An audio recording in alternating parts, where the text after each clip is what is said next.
Vande Mataram students, we already completed about water pollution in last video and now we are going to learn about air pollution. Just like water, air pollution has become a major concern of the world. यानी कि जैसे water pollution बहुत ज़्यादा problem है, उसी तरीके से जो एयर पोल्यूशन है वो भी पूरे वर्ल्ड में बहुत ज़्यादा सीरियस है, बहुत ज़्यादा प्रॉब्लम वाला है. Industries have developed in every city and in most of the villages. अभी सारी सिटीज़ में और सारे मोस्ट ऑफ द विलेजेस में इंडस्ट्रीज डेवलप हो रही है. Smoke and gases emitted by the industries mix with air and cause air pollution. अभी ये जो धुआं है, स्मोक्स होते हैं और कुछ गैसेज होते हैं जो इंडस्ट्रीज में से निकलते हैं, वो एयर के साथ मिक्स हो जाते हैं और उसके बाद पोल्यूशन होता है. Today the use of mineral oil has increase tremendously. अभी मिनरल ऑयल का जो यूज़ है वो बहुत ज़्यादा यूज़ होता है. The vehicle running on fossils fuels like petrol and diesel emit smoke in harmful gases like hydrocarbons, nitrogen oxide, carbon monoxide, carbon dioxide, which merge with the air and their proportion in the air has increased. क्या होता है कि भाई हम जो सारे vehicle use करते हैं उसमें जो हम फ्यूल डालते हैं जैसे कि पेट्रोल डीजल है, वो जब हम व्हीकल चलाते हैं तो उसमें जो हम स्मोक निकलता है वो हाइड्रोकार्बन्स है, नाइट्रोजन ऑक्साइड है, कार्बन मोनोक्साइड है, कार्बन डाइऑक्साइड जैसे हार्मफुल गैसेस को रिड्यूस करता है और रिलीज करता है और वो एयर के साथ मिक्स होके फिर एयर का पोल्यूशन बढ़ाता है. मतलब जितना हम व्हीकल्स यूज़ करते हैं उतना पोल्यूशन ज़्यादा होता है. द प्रपोर्शन ऑफ CO2 यानी कि carbon dioxide, the proportion of CO2 has increase due to the cutting of trees which has led to the intense problem of global warming. अभी CO2 इसी तरीके से भी बढ़ता है जैसे हम ट्रीज ज़्यादा कट करते हैं, क्योंकि हमें पता है कि जैसे हम ब्रीथ इन ब्रीथ आउट करते हैं, हम सांस लेते हैं तो हम ब्रीथ इन में ऑक्सीजन लेते हैं और ब्रीथ आउट में हमारी बॉडी से कार्बन डाइऑक्साइड बाहर निकलता है. उसी तरीके से जो ट्रीज होते हैं वो ब्रीथ इन करते हैं तब वो कार्बन डाइऑक्साइड लेते हैं, जो ब्रीथ आउट करते तो ऑक्सीजन बाहर निकालते. तो इस तरीके से जितना भी हम कार्बन डाइऑक्साइड रिलीज करते हमारी वजह से रिलीज होता है और एयर पोल्यूशन होता है तो वो ट्रीज़ की वजह से उसके ऊपर हम कंट्रोल कर सकते हैं. लेकिन अभी हम ट्रीज़ को ही कट करने लगेंगे तो इस पोल्यूशन को हम कैसे कंट्रोल करेंगे? तो ये भी एक बहुत बड़ी प्रॉब्लम है.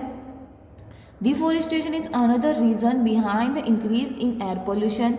अभी डिफोरेस्टेशन हम हमारे खुद के पर्पज़ के लिए ट्रीज़ की लकड़ियों को कट कर देते हैं जिसको बोलते हैं डिफोरेस्टेशन. फॉरेस्ट को निकालने लगते हैं, वो भी पोल्यूशन की एक मात्रा बढ़ाने का रीज़न है.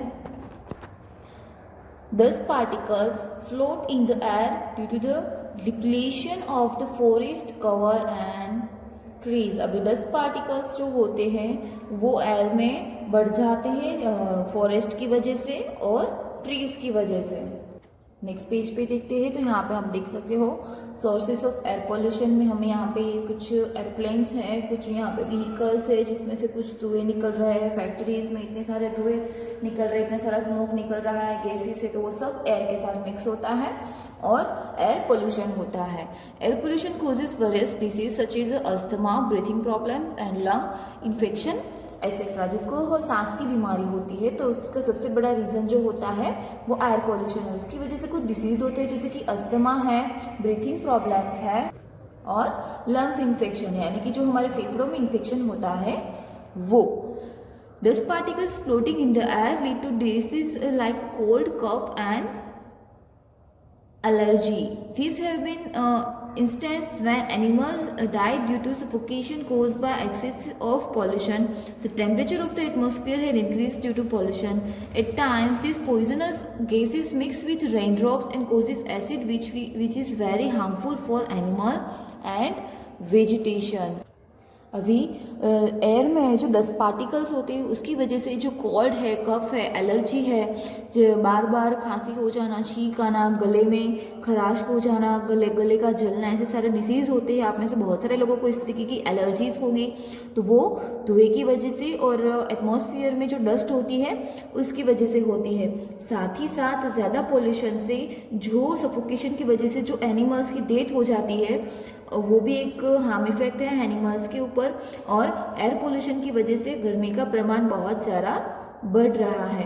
कुछ समय ऐसा होता है कि बहुत सारे गैसेस ऐसे होते हैं जो एटमॉस्फेयर के साथ मिक्स हो जाते हैं और उसके बाद वो पॉइजनस गैसेस होते हैं और उसके बाद ऐसे बारिश के ड्रॉप्स आते हैं वो भी पॉइजनस हो जाते हैं और उसकी वजह से एसिड रेन भी होती है, एसिड वर्षा वो भी होती है। पैराग्राफ देखते हैं।